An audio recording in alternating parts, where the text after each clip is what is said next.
Ignition sequence starts.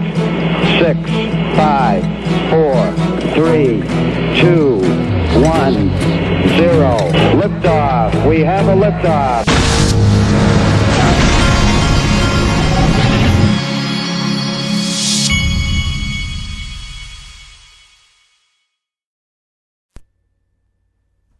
Hey everybody, this is the Digital Asset Investor, and the market has been going up the last little bit, and it looks like Ethereum has topped its previous all-time high. Now let me tell you something. Listen and listen good.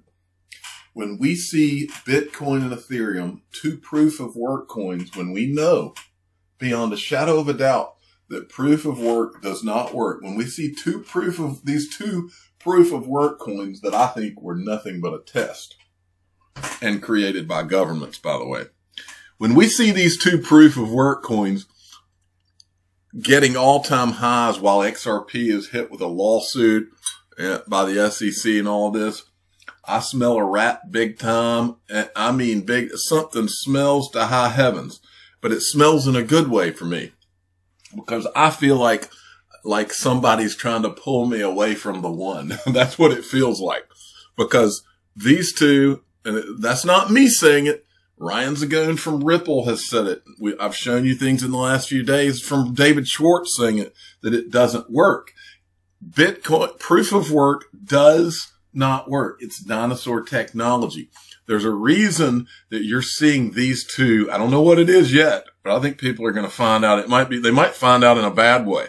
There's a reason, I don't know what it is, but there's a reason you're seeing these two go and get all these headlines and achieve all-time highs. And my gut just screams to me that this is the biggest head fake in the history of finance. There are no two. Now, look, I own a little bit of Bitcoin, but that's more or less as like an insurance policy. But there are two digital assets that are the last two digital assets that I would own right now. And that's Bitcoin and Ethereum, because proof of work does not work. And everybody knows it. I don't care if it's Mike Novogratz. I don't care if it's Barry Silbert. I don't care if it's Tim Draper. They all know that that it doesn't work in terms of changing the financial system. It only works from the standpoint of being a store of value, because proof of work isn't scalable. It's too slow, and everybody knows it. The fact that everybody knows that makes me extremely nervous about these two right now. You know what I'm not extremely nervous about is XRP. And at the end of this video, I'm going to show you why I'm extremely pumped about it. And the first thing that we should talk about here is in regard to that is, so now we've had a halt in trading on Coinbase. And what happens? The price goes up leading up to the halt. Okay. So I guess the halt happens today at whatever, 10 Pacific time or something like that. But the price has been going up as we approach this. And I think that's because there's a lot of smart people. Now, let's move along here. Crypto Dim sent me this, and this is red flag city to me as well. Look at this. It says nothing to see here. JP Morgan on the 5th of January. Now, these are the same people who said Bitcoin was a fraud and all that stuff. JP Morgan sees Bitcoin at $146,000 as long-term price target. And then here on the 19th of January, it's Bloomberg again, Bloomberg Business, the same publication says, yes, Bitcoin can actually go to zero and you can lose all your money. UBS is warning newbie crypto investors. So they're putting out all these mixed signals from all these different firms right now. That is red flag city too. Excuse me. Michelle Vandenberg sent me this. This is from J.C. Collins. Now let's shift gears. Since you're talking about two technologies that don't work, now let's shift gears to what these guys could be talking about. J.C. Collins, who has a website, philosophyofmetrics.com. This guy talks about geopolitics. Very smart guy. And he's done several articles over the last 2 years about XRP and Ripple and what he thinks they represent.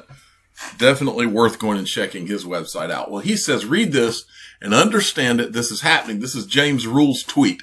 And it leads you to this. G20 2021 economic recovery will be through digital revolution. The topic was discussed today during the first framework working group meeting held today. It's not just the G20. Yesterday, the World Economic Forum held an online forum, and they were talking the same talk.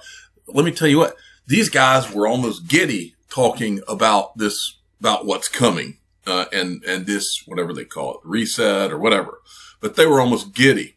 But it says, it's talking about 2020 and the outbreak and all that stuff. And then it says, in 2020, the G20 countries under Saudi Arabia presidency had to adapt their priorities to swiftly respond to an unprecedented shock. And then it goes on and it says that they had to create an action plan. The action plan caters for the need to develop long-term strategies underpinning a transformative recovery geared towards more sustainable and inclusive societies. And then it goes on. As you go down here, they start talking about the digital part of things. It says pre-pandemic trends on development and use of digital technology were already showing a steady shift towards digital economy in many productive sectors. Some were slower than others, in particular, Nonetheless, lifestyle and consumption patterns changes foisted by the pandemic. Restrictive measures have led to an unprecedented acceleration of the use of the new technologies, which many observers tend to define as a digital revolution.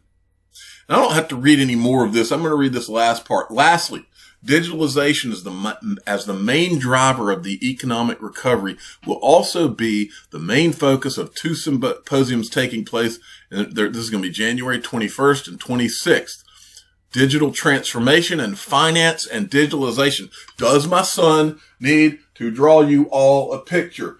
There's only 2 companies in digital assets, and they just happen to be companies that you can build CBDCs on their on the ledger or on Stellar. It's Stellar and XRP.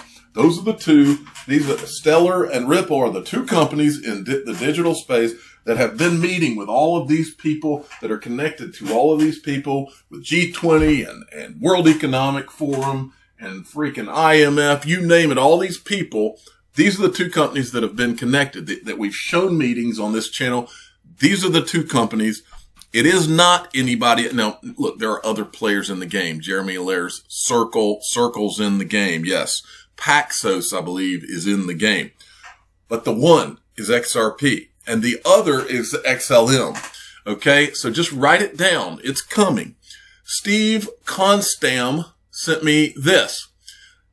Just so happens that in the midst of all this, Elon Musk has decided to step back from Tesla and SpaceX, and he's going to jump on quantum computing financial technology.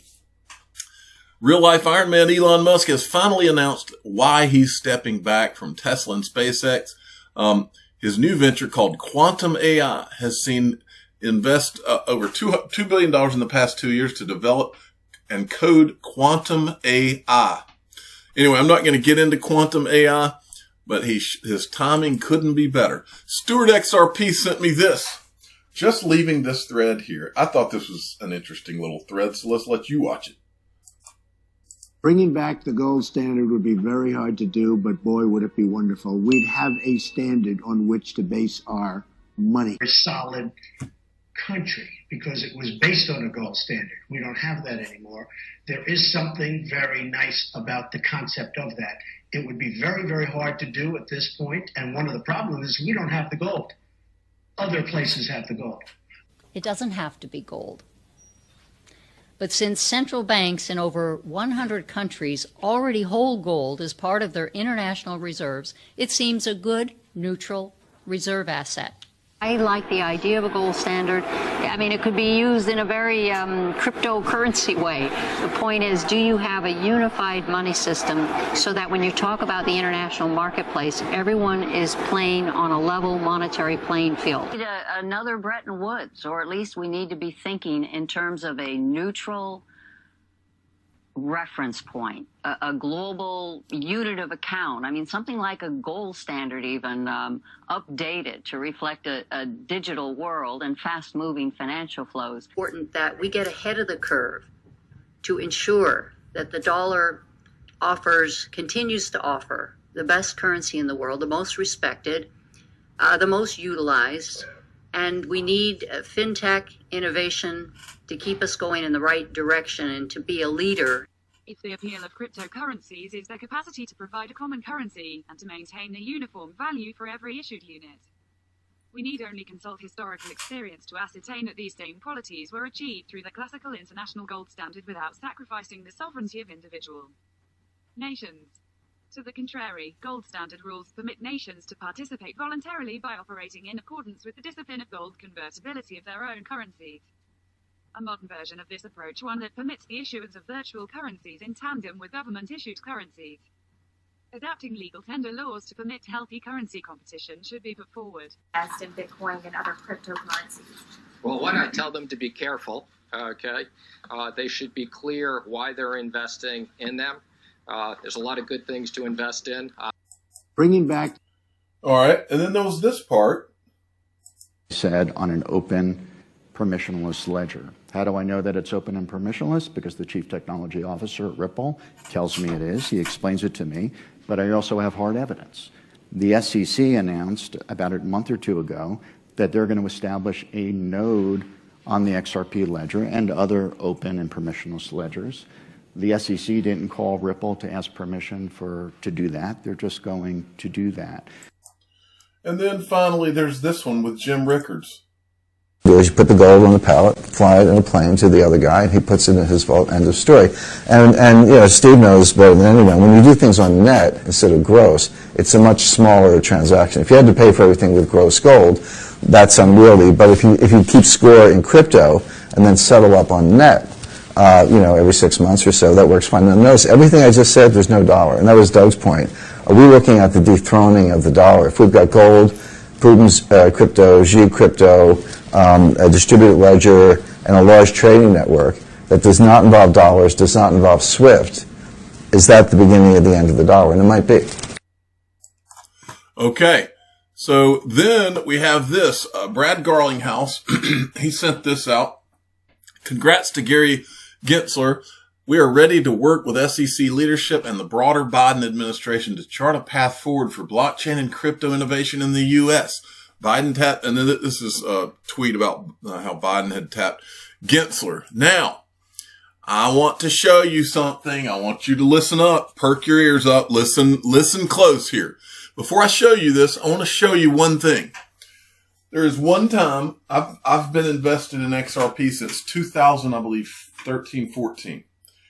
There is one piece of news since I got in this game that just that I recall of all the things that have ever happened since I've been in this. There's one piece of news that absolutely blasted off the price of XRP. And that was when this article came out, December 7th, 2017. Ripple announced that they were going to lock up their escrow and have a time release so that the supply was predictable. I am now going to show you what was sent to me by XRP James. What you're looking at, this is a lawyer who did a video on the SEC versus Ripple lawsuit. And I want you to hear what he says at the end of this video. It's about almost a minute long, but I want you to hear what he says and just think what could happen, what this really could end up being about. Listen up. Dropped by over 50%. And finally, one more super interesting issue. Briefly, stay with me on this one. This is good.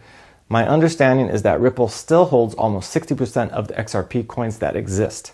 If there is a settlement or verdict, there is a chance that Ripple will not be allowed to release the coins as they have been doing in the past. And it's actually within the court's power to order that they not be allowed to release the coins at all. So just a quick question for anyone with a better understanding of XRP and Ripple than myself. What would happen if at the end of this process, if Ripple survives in some form and XRP survives, but Ripple is not allowed to do anything with the billions of coins that it holds? What if the supplies that's out there right now will be all there ever is? What would happen to the price of XRP in that scenario? Now answer me that question in a way that I like, and I'll probably start buying XRP tomorrow. Now that is what you call one hell of an ending. I'm the digital asset investor. I'm not an investment advisor. This is for entertainment purposes only. Please subscribe, hit the like button, and tell your friends and family that the end game for this thing could very well involve that escrow. And we've been talking about that escrow for 2 years, folks. I've always believed that it's always been about the escrow, and that escrow ultimately does not end up in the hands of Ripple. I've never believed that. Never will believe that. Somebody's going to have to prove me wrong, but I don't think, I've never thought that Ripple was going to be allowed to basically hold all of that and become as wealthy as a country. Thanks for listening.